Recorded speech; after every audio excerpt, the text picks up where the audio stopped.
via Lenin. The historical meaning of the inter-party struggle in Russia. 3. Concerning the October strike, Martov writes, just at this time, when general excitement reigns among the working masses, an attempt is made to merge the struggle for political liberty and the economic struggle into a single whole. Comrade Rosa Luxemburg's opinion notwithstanding, this revealed, not the strong, but the weak side of the movement. The attempt to introduce the 8-hour working day by revolutionary means ended in failure and disorganized the workers. The general strike of the post and telegraph employees in November 1905 acted in the same direction. This is the way Martov writes history. It is sufficient to glance at the statistics given above to see the falsity of this history.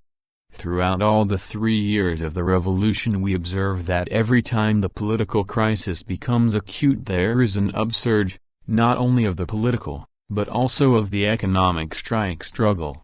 Not the weakness, but the strength of the movement lay in the combination of the two forms of struggle. The opposite view is the view of the liberal bourgeois, for the very thing he wanted was that the workers should take part in politics, without, however, the broad masses being drawn into the revolution and into the struggle against the bourgeoisie. It was precisely after October 17 that the liberal Zemstvo movement finally split. The landlords and industrialists formed the openly counter-revolutionary party of the Octobrists, who unleashed all the force of reprisals against the strikers, while in the press the left liberals, the cadets, accused the workers of madness. Martov, echoing the Octobrists and the cadets, is of the opinion that the weakness of the workers lay in the fact that at that very time they were trying to make the economic struggle still more aggressive.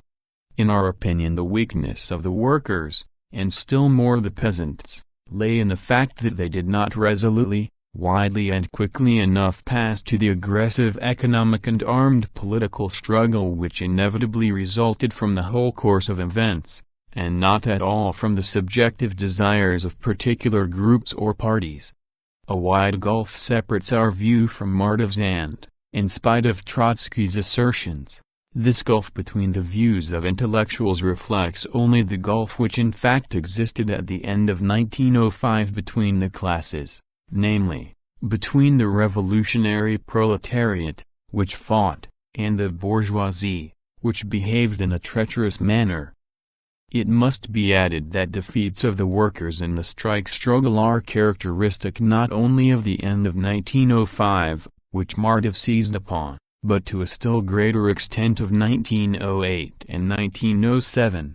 The statistics show that during the 10 years 1895 to 1904 the employers won 51.6% of the strikes, according to the number of strikers involved. In 1905, 29.4%, in 1906, 33.5%, in 1907, 57.6%, in 1908, 68.8%. Does this mean that the economic strikes of 1906–07 were mad and inopportune, and that they revealed the weak side of the movement?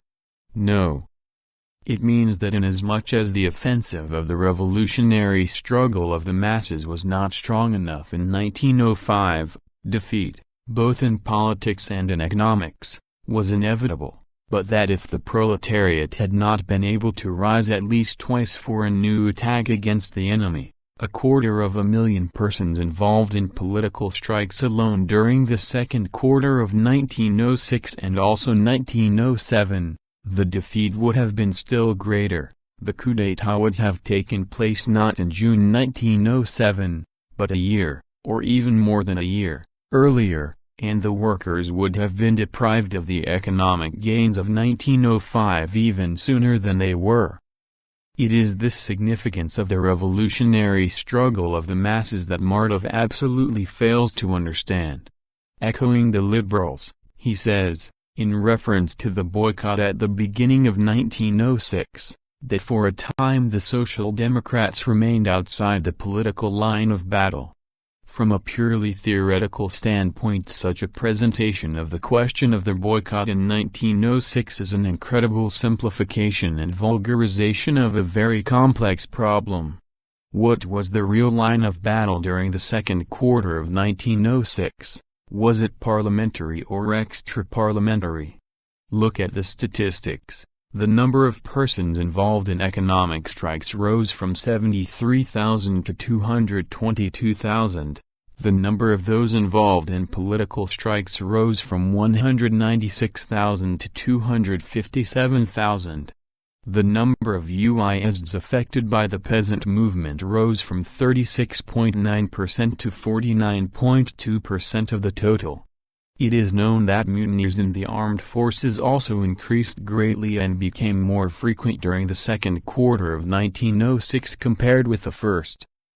It is known further that the First Duma was the most revolutionary parliament in the world, at the beginning of the 20th century, yet at the same time it was the most impotent.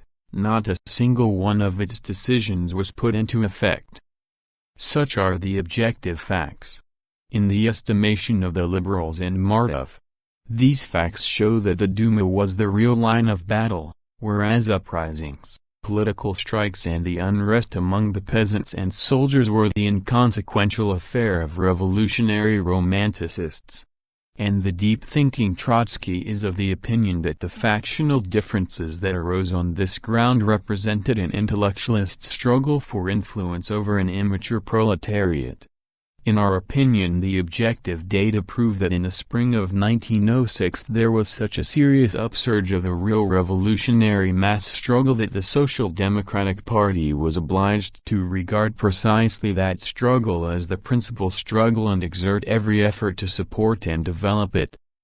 In our opinion, the specific political situation at that period, when the Tsarist government obtained from Europe a 2,000 million loan on the security, as it were, of the convocation of the Duma, and when the Tsarist government was hastily promulgating laws against the boycott of the Duma, fully justified the attempt made by the proletariat to wrest the convocation of the first parliament in Russia out of the hands of the Tsar.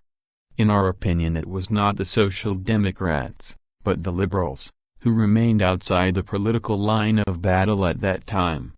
Those constitutional illusions, on the spread of which among the masses the whole career of the liberals in the revolution was based, were most glaringly refuted by the history of the First Duma. In both the First and the Second Duma the Liberals, Cadets, had a majority and occupied the political foreground with much noise and fuss. But it was just these liberal victories that clearly showed that the liberals remained all the time outside the political line of battle, that they were political comedians who deeply corrupted the democratic consciousness of the masses.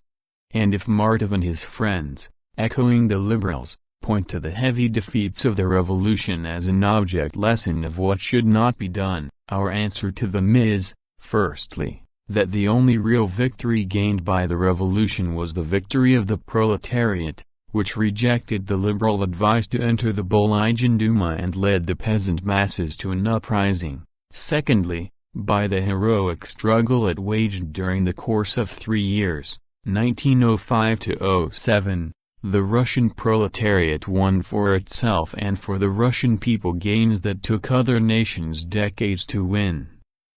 It won the emancipation of the working masses from the influence of treacherous and contemptibly impotent liberalism. It won for itself the hegemony in the struggle for freedom and democracy as a precondition of the struggle for socialism. It won for all the oppressed and exploited classes of Russia the ability to wage a revolutionary mass struggle, without which nothing of importance in the progress of mankind has been achieved anywhere in the world.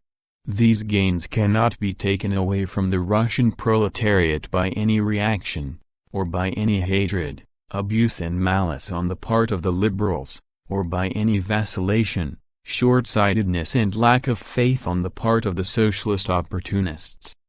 End of Part 3.